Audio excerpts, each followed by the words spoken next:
two captains for the evening.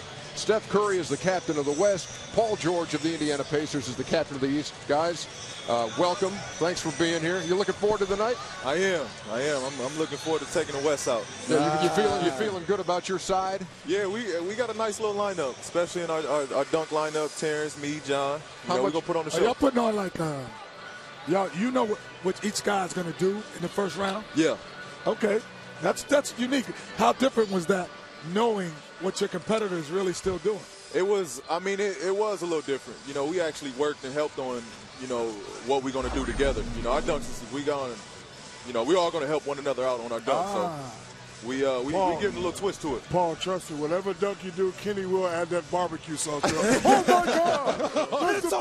That's over. That's the best dunk I've seen in 200 years. He said that when I was in it last year and I lost. So. Yeah. No, how did he say with his Superman is in the building. Steph, We have a new Superman. He just mad I said Superman. Steph, we're going to see you a couple of times tonight, Steph, including being a teammate of your dad, Dell. How special is that going to be? That's going to be awesome. Obviously, he played 16 years in the league and came to a couple of All-Star weekends himself. So to suit up with him, shoot around, a couple half-court shots, hopefully represent the West real strong, it's going to be fun. When was the first time you were shooting in the driveway and you beat him in a shooting contest? I was 13. Oh, you remember? I remember. What was the date?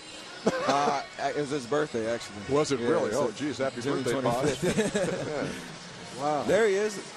How's his shot looking? He's trying to shoot the set shot from half court. I don't know if he got that range anymore. You can't do it like that. Spoken from a guy who made one from half court last year. That's unconfirmed. No, but you're talking about shooters, and now you're getting mentioned as one of the greatest shooters ever. When you look at greatest shooters ever, who are the three guys you put on that list? My three that I watched growing up: Steve Kerr, Reggie Miller, Ray Allen. You know, Ray, obviously, the amount of time he's been able to shoot the way he has, the longevity of his career, exactly. And even, you know, against us on last Wednesday, he was still knocking down threes. So it's amazing. Reggie was a clutch shooter, big time shots, and he always done that. You should rely on Steve Kerr to knock down those shots. Are you a shooter or a scorer? I like to consider myself a scorer. I like to do it different ways. Get in the paint, shooting floaters, threes, mid-range.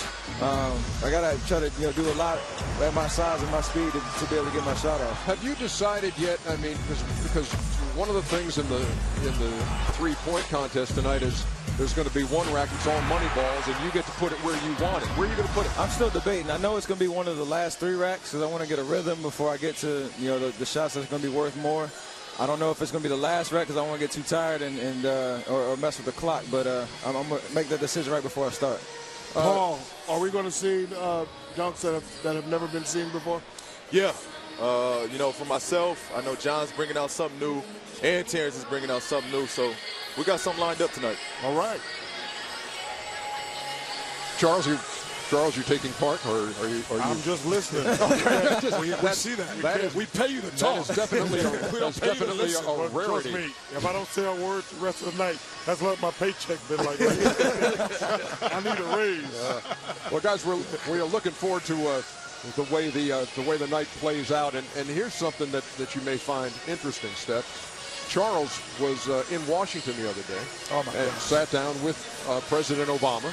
Had a conversation that's going to run tomorrow night, but your name came up in the course of the conversation. So let's listen. Oh, you're going to like this. I got to tell you,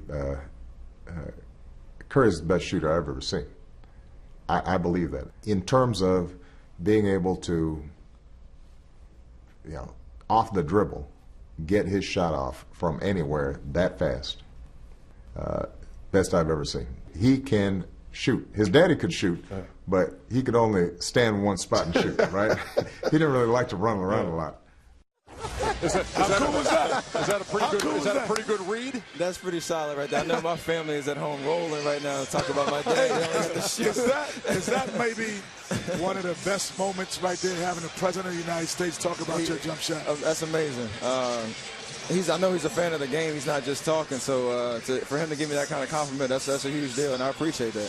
Hey, Paul, let me ask you, as we move from All-Star Weekend into the stretch run here, your team on a mission, obviously, hasn't really waned. I mean, you guys seem to have had that edge and that drive all year long to get back past where you got last year. Describe that for me. Well, you know, we got a very opinionated group. You know, we voiced what we wanted to do this year and took a lot of criticism, but, you know, we just got a goal that we want to get to. And, you know, we feel like at the end of the year, the way this team is, you know, the way we're assembled this year, we got a shot to win it all. And we're confident with it. You know, your coach, who I think is one of the more underrated coaches in the NBA. Tell me what it's like playing for Coach Vogel. It's great. You know, he's a positive dude. It's easy to work for him. Everybody's on the same page. You know, our whole locker room is pretty much positive just because of him. So, you know, we come into the games, everybody's focused. We all paying attention. We're prepped. You know, we're very prepared before the game. No, he did a great job with us. Give us the fit, okay. Hold on, I want to ask one more question. Have y'all been practicing with Andrew Bynum? Oh, that was my question, Chuck. Good. I like it. Good smart. You always cheating on my people. That was my question. Yeah, don't do that. You won't pass. We slowly working him back in. He's only been there for about 3 or 4 days, so he's practiced officially 1 day with us. Where do you see him in the big scheme of things as a player? Not as a coach. It's not your job to put him in and out the game. But where do you see him? I see him, you know, giving us great minutes in the second unit. You know, backing up Roy. You know, Roy's great. You know, but he gets tired, and we're going to need another body in there that can produce at the same level. And I just feel like that's what Andrew can do for us. Paul, everyone up here thought that Lance Stevenson should be here. Has he had the conversation like, when I come back the second season, I'm going to be in payback mode to show the coaches that they made a mistake for not voting me in? I think so. I think so. I mean, he hasn't told us, but you know, the day of the reserves when they came out, you know, he came out and played a huge game. He was hurt, you know, so I know he's a tough dude. He's gonna come hard this second half of the season. Paul George, captain of the East. Steph Curry, captain of the West.